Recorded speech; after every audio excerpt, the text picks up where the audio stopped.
Genshin seriously needs an event archive now, and I feel like it's non-negotiable. My name is Juice, and let's get into it. Okay, so I'm gonna start this off by saying I actually really did enjoy the 5.6 main story. I thought the Archon Quest was absolutely great. It personally was the return to form that I was looking for, and I personally enjoyed it a lot more than the Nautilon stuff.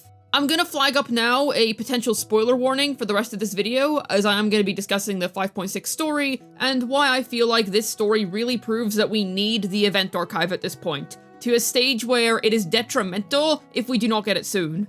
Okay, now with that out of the way, let's go. So here's the thing. Before, I felt like we should have had an event archive in Genshin just because usually there's some character stories tied behind it, I feel like a lot of character development is tied behind it, and there's also some very important lore things that are hidden in super old events that a lot of people just haven't played these days. Pretty much everyone is on the same page in regards to this. One particular example I'd like to highlight is Xiao. I feel like he gets a lot of development and character moments in events that we just obviously don't have access to after completing them. Throughout the years, you've been able to see how his character has changed and shifted through events. You know, you've seen how he's become a little bit more accepting of social situations, or how he's opened up to more people, and you can kind of use events to flag where he's currently at. Compare how he acts in the first Liyue Archon Quest and the first Lantern Rite to how he is now, or even consider that one Lantern Rite event where he sat at the round table, where freaking Venti was there, and Zhongli and everyone else, and he was commenting on how, wow, there's a lot of people here, it's, you know, kind of hard to deal with, but he still sat there and went through it.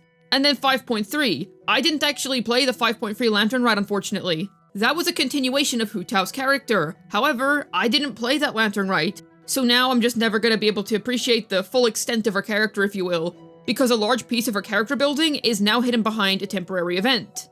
And then one really obvious example is the scattered mentions of the Iridescence Tour. This was a concept that was first introduced back in 2.2 whenever there was the Labyrinth Warriors event. How many modern players actually know what the Iridescence Tour is? Whenever that's brought up, do they actually know what's being talked about if they haven't done any further research themselves?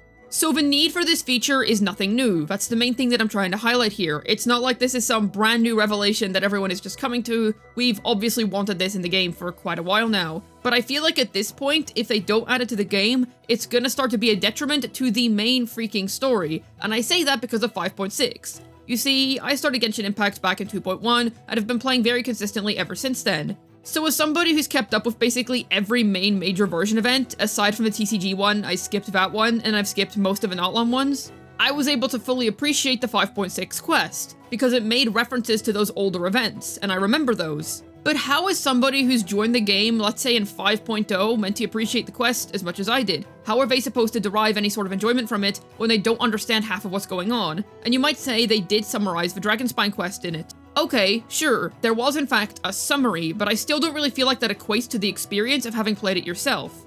Especially because that event is praised as being one of the best events that Genshin has ever had. Now, I personally prefer some of the Lantern Rites over it, but I do agree that Dragonspine event was really, really good. And then the stuff with Mini Durin at the end. We had that event like over half a year ago. I 100% did Simulanka. I thought it was amazing. I absolutely adored that summer event. I thought it was incredible. But once again, what if somebody joined in 5.0 or even 5.1 onwards or just something like that, and they didn't get to play that summer event? And besides, even if they did join in 4.8, who's to say that they're going to complete all the content in time in order to reach the event? It genuinely feels like Genshin just needs this event archive now. Like, they need it, because they're tying it into the main story. Or they should at least add the really necessary lore-important events to the game as Archon Quests, or side quests or something. Okay, I can understand if they don't add the Sumeru Mushroom Pokemon one back to the game, for example. I don't really think many people care about that. But they would 100% have to add back the Dragonspine event, Simulanka,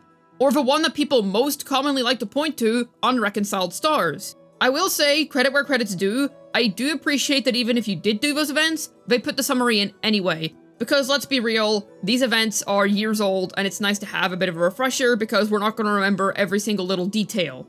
But that also highlights another issue I have with these quests not being permanent.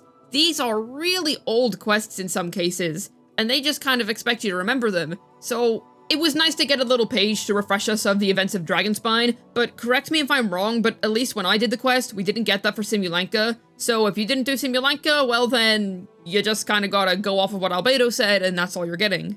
The dialogue between Durin and Yu when he talks about how he left Scaramouche to go and fuse into being a human, that probably made no sense to people who didn't do the Simulanka event, because the brief words that Albedo shared, that didn't really cover the full extent of the situation and what happened there, and why that was actually a pretty sad thing to me, actually. I mean, sure, he said he approved of the decision, but now the poor dude's alone again. But once again, if you didn't do the event, well, you're just not really gonna get that context. I'm really emphasizing the importance of this now because we're heading into the endgame of Genshin Impact story. Not long story, while I obviously thought it was just fine, nothing more than that, it did drop in some big lore things, and it's starting to sort of set up the endgame and, you know, tie some things together. We got the lore about the Steelies, we literally saw Ronova in person, we saw a shade, a Tavat shade in person. Shoot, Alice just casually dropped how Rhine-Daughter has fused with a shade.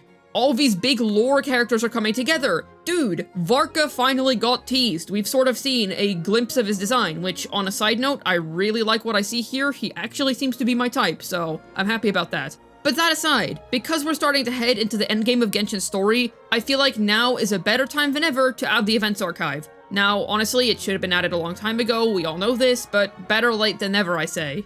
It does kind of confuse me as to why Hoyo hasn't done this yet, because the content has already been made. I don't know if they just delete the events off of wherever they make it from after they're done. I'm not really sure what's up with that. And I know it's for FOMO, I'm aware as to why that's why they do it. But come on. Considering that Not Cry, at least according to the developers, is going to be sort of tying together all the sort of loose lore bits that we've missed from books and artifact sets, and just basically if you're a casual player who hasn't gone out of their way to read all of the lore stuff, you're gonna get that now in a main quest, which is a great step in the right direction. That is great. That is good. But now we need an events archive to coincide with that. Now, do I think that they're going to add that in 5.7 or 5.8? No. But I would expect them to add this in a major version update like 6.0. And if they don't, well then, I just hope they're not going to keep really relying on past event lore in order to tell their current main story, because that is going to alienate so many newer players. And usually Genshin does focus a lot on their newer player base, so it's actually quite strange to me once again why they don't do this. I genuinely don't think it harms them whatsoever. Okay, they might have to give out some permanent Primogem rewards, but I doubt that it would be a lot, because all of Wuthering Waves, Zenless Zone Zero, and Honkai Star Rail, they all have this feature. They have these, like, permanent events that you can go back and do after the fact, and they have a couple of permanent rewards in place. It's not a whole lot or anything, but they're still there. But after 5.6, I feel like we're at a point where, at this point, okay, whatever with the rewards, just put the story in the game. It needs to be playable for everyone. And the reason I'm frustrated about this is because I loved 5.6. It was a really good quest in my opinion. I'm not sure what the general consensus is, but I personally found a lot of enjoyment in that quest. I thought it was great. Seems like Genshin's at its best whenever it does court dramas, huh? And it was really refreshing to see all of these old Mondstadt characters again. So I did really enjoy it. I thought it was a good time.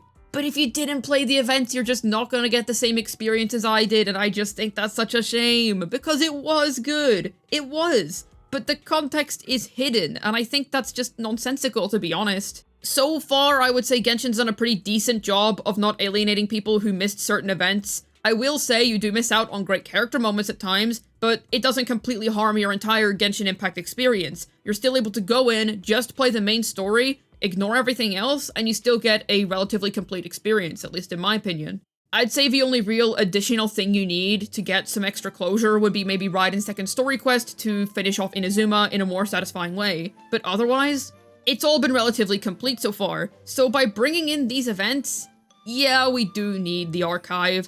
And like I said, this is not new news. I'm not really breaking into new territory here. Plenty of people have already said this before. But I'm speaking out on it now because I personally really enjoy that Archon Quest, and I think it's a shame that not everyone is going to derive the same amount of enjoyment from it as I did. Because of course I enjoyed it. I remembered all of this stuff, I found it very interesting, but how about someone who's just more casual? Maybe they play only a couple of times a week, or even a couple of times a month. They don't play every single event the whole way through, they only select a couple, or just something like that. Another solution, if they really refuse to add an archive for whatever reason that may be, just add flashbacks, at least put flashbacks in the story. Now, would that be strange and jarring, especially if the player hasn't played those quests before? Yeah, it would, but it's a band-aid solution if they refuse to go for the obvious solution.